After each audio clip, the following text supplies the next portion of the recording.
प्रिय विद्यार्थियों, अभी तक हम लोग देख चुके हैं किराए के मकानों से इनकम हाउस प्रॉपर्टी में किस तरह से कैलकुलेट करते हैं और स्वयं निवास के मकानों की आय की गणना किस तरह से की जाती है।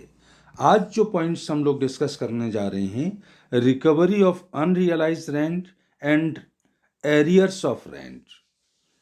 न वसूल किराए की रिकवरी हुई है, वापस मिल गया है। चूंकि हम जानते हैं न वसूल किराए को स्टेप सेकंड में से आप लेस करते हैं, बाद में आगे चलकर अगर वो किराया मिल जाए या किराए का कोई पैसा बैक डेट से बढ़ा दिया जाए और एरियर के रूप में आपको मिले, तो उस पर टैक्स किस तरह से लगाएंगे। साथ ही जो किराया होता है आप भुगतान करते हैं किसी व्यक्ति को, तो उस पर टैक्स की कटौती किस तरह से की जाएगी, और कुछ general notes house property head में इनकम को कैलकुलेट करने के लिए आपको ध्यान रखना होगा। तो देखिएगा, पहला point, recovery of unrealise rent and arrears of rent. Assessment year 17 और 18 से गत वर्षों के डूबत किराए, जिसको आपने अनरियलाइज रेंट के नाम पर स्टेप सेकंड में से घटा दिया था, कि तो असेसमेंट ईयर 17-18 से अगर पिछले वर्षों का डूबत किराए की वसूली हुई है, तो उसके प्रावधानों को पुरानी तिथि से बढ़े हुए किराए की वसूली के समकक्ष कर दिया गया है। मतलब चाहे डूबा हुआ किराया वापस मिल जाए आपको, या बैक डेट से किराया बढ़ा दिया गया और उसका एरियर आपको दिया गया, तो दोनों ही स्थितियों में एक ही तरह के नियम लागू होंगे। इसके लिए एक नई धारा 25A जोड़ी गई है, जिसके अनुसार यदि मकान मालिक को डूबत किराए या बकाया किराए की कोई राशि प्राप्त होगी, तो ये उस गत वर्ष में कर योग्य होगी जिस गत वर्ष में ऐसी राशि को प्राप्त किया गया है। डूबत किराया 4 साल पहले डूब गया था, गत वर्ष अभी आपको 19-20 में वो पैसा मिल गया है। 19-20 में अगर आपको वो पैसा मिला है, तो वो फिर आपकी इस वर्ष की इनकम में शामिल किया जाएगा। या बैक डेट से कोई किराया बढ़ाया गया था और बढ़े हुए किराए का एरियर आपको इस गत वर्ष में मिलता है, तो जो भी एरियर आपको इस गत वर्ष में मिलेगा वो इसी गत वर्ष में टैक्सेबल होगा। और कैसे टैक्सेबल होगा?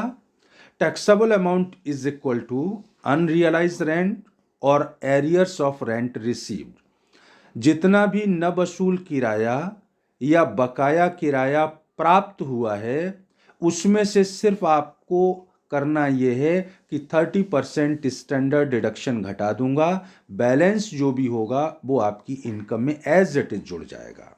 1 लाख मिला है बकाया किराया, 30,000 स्टैंडर्ड डिडक्शन लेस हो जाएगी, 70,000 आपकी इनकम में जोड़ दिया जाएगा। साथ ही ये भी ध्यान रखना है कि जिस गत वर्ष में पैसा मिलता है उसी गत वर्ष में आपकी इनकम में ये जोड़ा जाता है। ये ज़रूरी नहीं है कि जिस गत वर्ष में आपको पैसा मिला है उस गत वर्ष में आप उस मकान के मालिक हों। हो सकता है मकान आपने बेच दिया हो, लेकिन बढ़ा हुआ किराया या डूबा हुआ किराया आपको अभी मिला है, मकान के मालिक आप नहीं हैं अभी वर्तमान में, तब भी वो आपकी इनकम में शामिल किया जाएगा। साथ ही किराया वसूल करने के लिए अगर आपने कोई कोर्ट केस किया है, कोई और खर्चा किया है, किसी भी तरह की कोई कटौती स्वीकृत नहीं की जाएगी। जो भी पैसा प्राप्त होगा उसमें से डायरेक्ट आप लेस कर देंगे 30% standard deduction. Balance amount taxable amount होगी जो आपकी हाउस प्रॉपर्टी हेड में जोड़ दी जाएगी। उद्गम स्थान पर कर की कटौती, reduction of tax at source. बता चुका हूं पहले आपको मैं, उद्गम स्थान पर टैक्स की कटौती का मतलब जो व्यक्ति आपको भुगतान कर रहा है या जहां से इनकम जनरेट हो रही है, वो भुगतान करने वाला व्यक्ति भुगतान करने से पहले उसमें से टैक्स की कटौती करेगा और शेष अमाउंट का ही भुगतान करेगा। तो उद्गम स्थान पर जो टैक्स काटा जाता है उसके संबंध में क्या प्रावधान है वो आप देखिएगा स्क्रीन पर। यदि करदाता ने वित्तीय वर्ष में 2,40,000 से अधिक का किराया भुगतान करता है तो उसका दायित्व है कि जो भी किराया है उसमें से 10% टैक्स काट के सरकार के खाते में जमा कराए और शेष राशि को ही मकान मालिक को भुगतान करे। अगर मुझे क्वेश्चन में दिया कि 3 लाख किराया प्राप्त किया, तो 3 लाख किराया प्राप्त किया इसका मतलब टैक्स काटने के बाद मिला होगा, तो उसको ग्रॉस करना पड़ेगा, क्योंकि इनकम टैक्स जो लगता है वो ग्रॉस अमाउंट पे लगता है। ग्रॉस का मतलब जो एक्चुअल में इनकम हुई है। 3 लाख प्राप्त हुआ है मुझे और 10% सपोज 20,000 उन्होंने टैक्स काट के सरकार के यहाँ जमा कर दिया, तो वास्तव में किराया कितना रहा होगा? 3,20,000। मेरी इनकम में 3,20,000 जोड़ के टैक्स लगेगा। जो भी टैक्स बनेगा उसमें से 20,000 किराए के जो टैक्स के ऑलरेडी सरकार के पास पहुंच चुके हैं वो कम हो जाएंगे। डिडक्शन ऑफ टैक्स जो होता है सोर्स पर, वो आपका जो भी टैक्स बनेगा उसमें से जितना ऑलरेडी जमा हो चुका है सरकार के पास वो लेस कर दिया जाता है। तो इनकम हमेशा ग्रॉस ली जाती है टैक्स लगाने के लिए। जो टैक्स आप ऑलरेडी जमा कर चुके हैं वो टोटल टैक्स में से कम हो जाता है। तो 2,40,000 से अगर अधिक का किराया प्राप्त किया है तो उसको, इसका मतलब टैक्स काटने के बाद मिला होगा। टैक्स काटने के बाद मिला है तो ग्रॉस करना पड़ेगा, मतलब टैक्स सहित वो कितना था। तो आप फार्मूला काम में लेंगे, रेंट रिसीव्ड इनटू 100/90, क्योंकि 90 रुपये मिलते हैं तो वास्तव में किराया 100 रुपये होता है, क्योंकि 10% टैक्स काट लिया। मुझे 90 दिया, 10 जमा कर दिया टैक्स में, तो टैक्स सहित वो बना था 100 रुपये। तो 90 जब मिलता है तो वास्तव में वो 100 होता है। 3 लाख मिला है तो 3 लाख इंटू 100/90 करके आप ग्रॉस किराया निकाल लेंगे और ग्रॉस किराए को ही इनकम में शामिल किया जाएगा।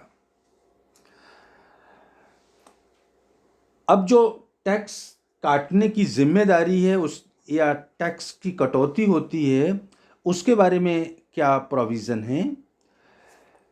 अगर किराए का भुगतान फर्म या कंपनी करती है, किसी को कंपनी या फर्म ने बिल्डिंग को किराए पे लिया और किराया चुका रहे हैं, तो कंपनी और फर्म द्वारा अगर किराया चुकाया जाता है 2,40,000 से अधिक है तो हमेशा ही इन लोगों को टैक्स काट के भुगतान करना होगा। मतलब टैक्स की कटौती 10% करके शेष अमाउंट ही किराए वो मकान के मालिक को फर्म या कंपनी के द्वारा चुकाया जाएगा। कंपनी या फर्म 2,40,000 से ज़्यादा का किराया है तो हमेशा TDS करेंगे 10%। लेकिन अगर कोई इंडिविजुअल व्यक्ति है या HUF, Hindu undivided family, Hindu अविभाजित परिवार है, ये लोग तभी कटौती करेंगे जबकि इनके लिए अपने खातों का अंकेक्षण करवाना अनिवार्य हो। अंकेक्षण उन लोगों के लिए अनिवार्य है। अभी मैं जो भी इनकम लूँगा किसी भी चैप्टर में, आप जानते हैं असेसमेंट ईयर हम पढ़ रहे हैं 20-21, और 20-21 में गणना करूँगा। गणना करने के लिए जो इनकम लूँगा वो 19 और 20 की लूँगा।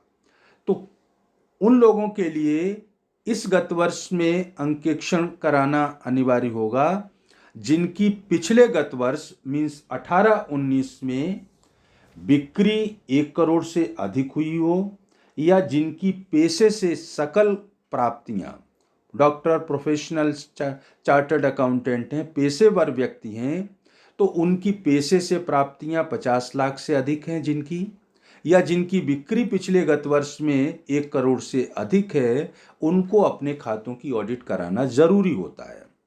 तो 2 सिचुएशन हो गई। कंपनी या फर्म जब भी भुगतान करेंगी 2,40,000 से ज़्यादा है किराया, तो उनको तो 10% काटना ही काटना है। इंडिविजुअल और एचयूएफ तभी का टैक्स काट सकते हैं जब उनके खातों का अंकेक्षण करवाया गया हो, मीन्स पिछले साल उनकी बिक्री 1 करोड़ से अधिक या पैसे से सकल प्राप्तियां 50 लाख से अधिक हों। लेकिन इनकम टैक्स एक्ट में 1 जून 2017 से एक नया प्रोविजन जोड़ दिया गया कि कोई भी व्यक्ति, इंडिविजुअल या हिंदू या विभाजित परिवार मकान संपत्ति का किराया चुकाते हैं 50,000 रुपये प्रतिमाह या उसके भाग के लिए, हर महीने का किराया 50,000 या इससे ज़्यादा का किराया चुका रहे हैं, तो वो लोग किराए के भुगतान करने से पहले 5% टैक्स जरूर काट के सरकारी खाते में जमा करेंगे, चाहे उनके खातों की ऑडिट कराना अनिवार्य हो या नहीं हो। अनिवार्य है, 2,40,000 से ज़्यादा किराया है, ऑडिट अनिवार्य है, तब तो वो 10% काटेंगे ही काटेंगे। लेकिन अगर इंडिविजुअल और एचयूएफ ने भुगतान किया किसी व्यक्ति को किराए का 50,000 रुपये प्रति माह का किराया है, तो भुगतान करने से पहले 5% टैक्स काट के सरकारी खाते में जमा करना जरूरी होगा। तो जिसको किराया मिला है वो 5% कम मिला होगा, जबकि हमें टैक्स लगाने के लिए ग्रॉस चाहिए होता है, टैक्स सहित चाहिए होता है। तो अगर किराया प्राप्त ऐसी स्थिति में दिया गया है तो उसको आप ग्रॉस कर लेंगे। अब ग्रॉस कैसे करेंगे? Rent received into 100/95। 95 रुपये प्राप्त होता है, तो वास्तव में किराया 100 था। अगर आपको मिला है 10 लाख, तो 10 लाख इंटू 100/95 करके ग्रॉस किराया आएगा और वो आपकी इनकम में शामिल किया जाएगा। हाउस प्रॉपर्टी हेड में इनकम को कैलकुलेट करने के लिए कुछ एक जनरल पॉइंट्स यहाँ पे मैं आप लोगों को के लिए लिख रहा हूँ। 1 से अधिक मकान के आप स्वामी हैं, मीन्स एक मकान है और उस मकान के 4 मालिक हैं, 1 से अधिक स्वामी हैं मकान के, तो ब्याज की कटौती की जो लिमिट थी उधर, वो प्रत्येक स्वामी के लिए अलग अलग होगी, क्योंकि ये जो लिमिट है ब्याज की वो व्यक्तियों के लिए है, मकान के लिए नहीं है। एक मकान का ब्याज बना 5 लाख और उसके पार्टनर हैं 4, तो उनको 1.25 लाख रुपए की छूट मिल जाएगी। अगर 2 हैं तो 2.5 ब्याज बना है लेकिन 2 लाख की ही छूट देंगे। कई बार क्या होता है कि आप प्लॉट पहले खरीद लेते हैं और मकान नहीं बनाते हैं, लोन लेके प्लॉट खरीद लिया, तो जब तक आप प्लॉट लेकर के प्लॉट पर मकान का निर्माण नहीं कर लेते हैं तब तक आपको इंटरेस्ट ऑन लोन की छूट नहीं दी जाएगी। और जब आप उस पर कंस्ट्रक्शन कर लेंगे तो प्लॉट का लोन और कंस्ट्रक्शन का लोन, दोनों लोन का जो ब्याज होगा उसकी कटौती स्वीकृत की जाएगी। इंटरेस्ट ऑन इंटरेस्ट, ऋण पर वो ब्याज पर ब्याज, या ऋण लेने के लिए कोई खर्चा करते हैं दलाली कमीशन, वो मैं पहले भी बता चुका हूं कि उसकी आप कोई कटौती स्वीकृत नहीं करते हैं। मकान हेतु लिए गए ऋण को चुकाने के लिए दूसरा ऋण अगर आप ले लें, पहले लोन लिया फिर आपने कहा ये महंगा है तो दूसरी बैंक से अब लोन ले रहे हैं, तो पहले वाले लोन को चुका करके दूसरा लोन ले लिया, तो दूसरे ऋण पर जो ब्याज बनेगा उसकी कटौती स्वीकृत की जाएगी।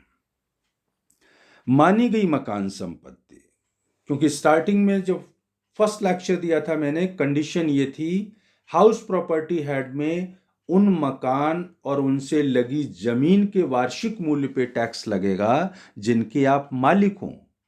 तो कई सिचुएशन ऐसी होंगी जब मकान के मालिक आप नहीं हैं, फिर भी इनकम टैक्स में टैक्स लगाने के लिए आपको उस मकान का मालिक मान लिया जाएगा। तो किन स्थितियों में आप मकान के मालिक नहीं हैं फिर भी आपको मालिक मान के टैक्स देना पड़ेगा? पहला, जीवन साथी को बिना प्रतिफल या बिना अलग रहने के समझौते के तहत हस्तांतरण।